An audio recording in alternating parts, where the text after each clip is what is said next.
বাংলাদেশের হাওড় অঞ্চলের জন্য বিখ্যাত হচ্ছে সুনামগঞ্জ। তো চলেন দেখে নিই সুনামগঞ্জের 5টি বড় বড় হাওড়। দেখবো 5টি হাওড়ের আয়তন এবং কতটুক ধান পাওয়া যায় এই হাওড় থেকে। নম্বর 5, দেখার হাওড়। এটি সুনামগঞ্জ জেলার একটি গুরুত্বপূর্ণ হাওড়। এর আয়তন হচ্ছে 80 বর্গ কিলোমিটার। দেখার হাওড় থেকে প্রতি বছর প্রায় 15 মেট্রিক টন ধান পাওয়া যায়। নম্বর 4, শনির হাওড়। এর আয়তন প্রায় 100 বর্গ কিলোমিটার। হাওড়টিতে প্রায় প্রতি বছর 23 মেট্রিক টন ধান পাওয়া যায় এবং বর্ষাকালে এটি মাছ ধরার উৎস হয়ে ওঠে।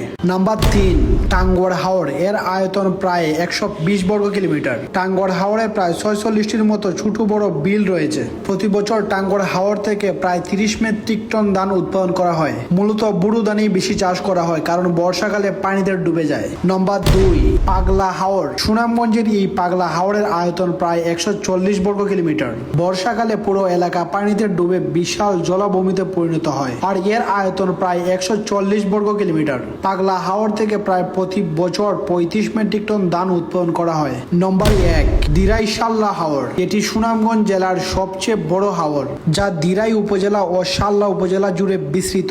এর আয়তন প্রায় 250 বর্গ কিলোমিটার। প্রতি বছর দিরাইশাল্লা হাওড় থেকে 70 মেট্রিক টন ধান উৎপাদন করা হয়।